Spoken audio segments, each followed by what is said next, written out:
जीवित पुत्रिका व्रत कथा। एक समय नैमिषारण्य के रहने वाले सब मुनि लोग संसार के ऊपर की कृपा की इच्छा से सूत जी से पूछने लगे, इस भयंकर घोर कलयुग में बालक बहुत काल तक जीने वाले कैसे होंगे।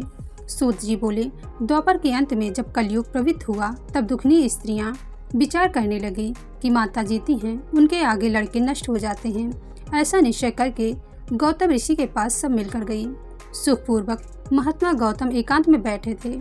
उनके आगे स्त्रियां नम्रता पूर्वक खड़ी होकर कहने लगी, इस भयंकर समय में किस प्रकार से यह तप से हम लोगों के लड़के जीवित रहेंगे। ऐसा निश्चय करके हे प्रभु आप कहिए। ऐसा उन स्त्रियों का वचन सुनकर गौतम जी कहने लगे कि हे स्त्रियों, जैसा मैंने पहले सुना है वैसा आप लोग सुनो। महाभारत का युद्ध जब समाप्त हो गया, युधिष्ठिर जी दुखी हुए।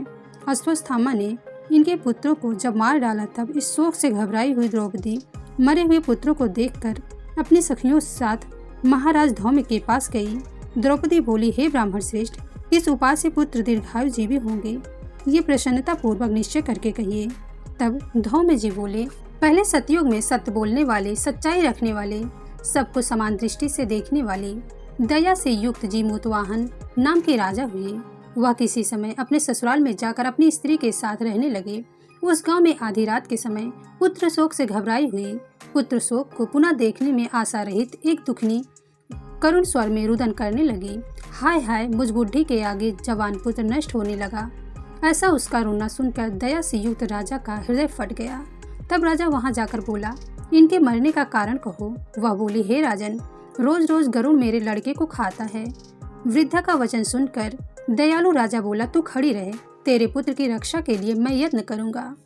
यूँ कहकर राजा भय को छोड़कर खाने के स्थान पर गया। वहां पर गरुड़ जी आकर राजा के शरीर का मांस खाने लगे। बड़े तेजस्वी गरुड़ ने बाया अंग जब खा लिया तब पासा फेर कर राजा ने दूसरा अंग भी दे दिया। उसको देखकर गरुड़ जी ने पूछा, देव योनि में आप कौन हैं? हे वीर, आप मनुष्य नहीं हैं, अपने जन्म और कुल को कहिए। इसके बाद राजा स्वयं पीड़ा से घबराया हुआ बोला कि हे गरुड़, आप अपनी इच्छा पूर्वक भोजन कीजिए, व्यर्थ के प्रश्नों से क्या मतलब। इस वाक्य को सुनकर गरुड़ ने उसे खाना छोड़ दिया। फिर आग्रह पूर्वक राजा के जन्म और कुल को पूछने लगा। राजा बोला, मेरी माता रानी शैव्या है और पिता राज शालिवाहन सूर्य वंश में उत्पन्न हुआ। मैं राजा जीमूतवाहन हूँ। इस दयालुता को देखकर राजा से गरुड़ जल्दी से बोला कि हे महाराज, जो आपके मन में हो सो आप वर मांगिए। राजा बोला, हे गरुड़, आप अगर मुझको वर देना चाहते हैं तो मैं मांगता हूँ, जिनको आपने अपना आहार बनाया है सब जी जाएं और फिर अब आप किसी को ना खाएं, यही मेरी प्रार्थना है। और जीव उत्पन्न होते हैं वे बहुत काल तक जिए, ऐसा उपाय करिए। धौम्य जी बोले, आनंद के साथ वर देकर पक्षियों के राजा गरुड़ स्वयं राजा की इच्छा से अमृत लेने लगे और अमृत लाकर पृथ्वी पर मृत शरीर और हड्डियों पर चारों तरफ से खूब बरसाया। तब ये जो खाए गए मनुष्य थे वे सब गरुड़ की प्रसन्नता से और राजा की कृपा से जी गए। राजा का शरीर पहले से दूना सुशोभित हुआ। राजा की दयालुता देखकर फिर गरुड़ जी बोले कि दूसरा वरदान लोक हित की इच्छा से मैं स्वयं देता हूँ। अश्विन मास में कृष्ण पक्ष की अष्टमी बड़ी शुभ है, सप्तमी से रहित वह आज है और तुम प्रजा को जिलाने वाले हो, इस कारण ये आज का दिन ज्ञानमय होगा। श्री दुर्गा जी की मूर्ति का बहुत भेद है जो तीनों लोक में पूजनीय है। हे वत्स, आज अमृत के लाने से इस अष्टमी का नाम जीव पुत्रिका हुआ और देवी हैं दुर्गा हैं।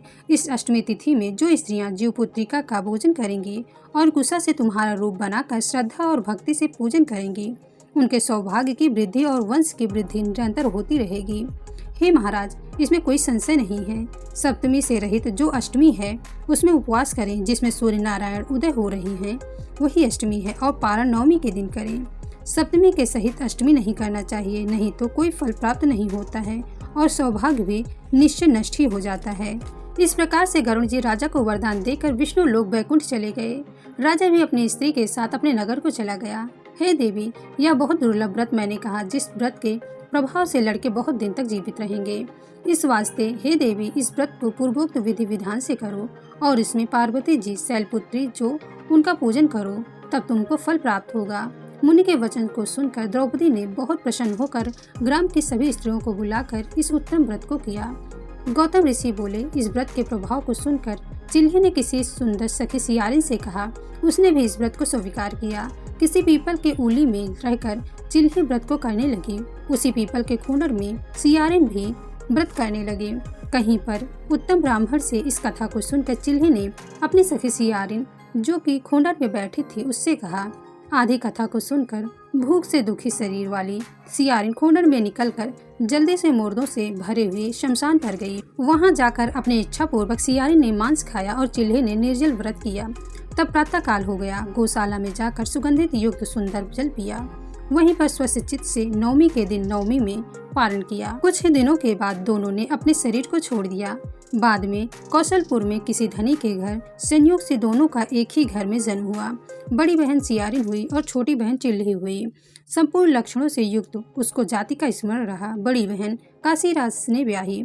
छोटी बहन को काशीराज के मंत्री ने घर पाते अग्नि के समय विधि पूर्वक ब्याह किया गया।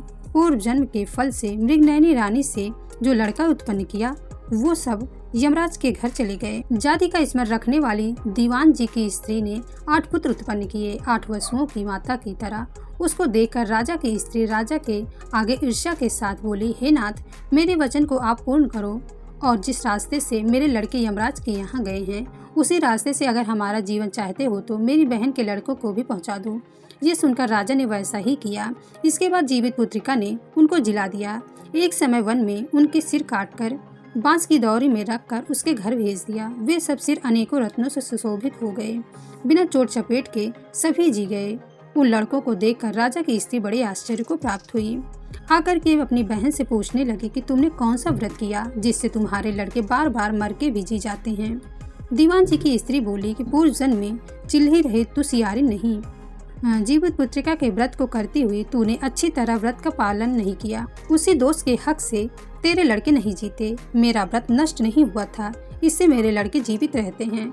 हे प्यारी, अब तुम और राजा साहब इस व्रत को करो। इस व्रत के प्रभाव से तुम्हारे पुत्र जीवित रहेंगे। हे भागवती, मैं सच कहती हूँ। उसके व्रत को सुनकर उसने इस व्रत को किया। उस दिन से राजा जीवित पुत्रिका हुए और उस लड़की के पुत्र बड़े सुंदर हुए। इस पृथ्वी में वे लड़के राजा हुए, बहुत समय तक जीने वाले हुए। सूत जी ऋषियों से बोले कि ये मैंने सुंदर व्रत संपूर्ण सौभाग्य को प्रदान करने वाला और बढ़ाने वाला कहा है। पुत्रों के दीर्घ जीवन की इच्छा वाली स्त्रियां इस व्रत को करें, जिससे उन्हें अच्छे पुत्र की प्राप्ति होगी। दोस्तों, आपको ये कथा कैसे लगी? अगर कथा अच्छी लगी हो तो मेरे चैनल को लाइक शेयर सब्सक्राइब जरूर करें। Thank you.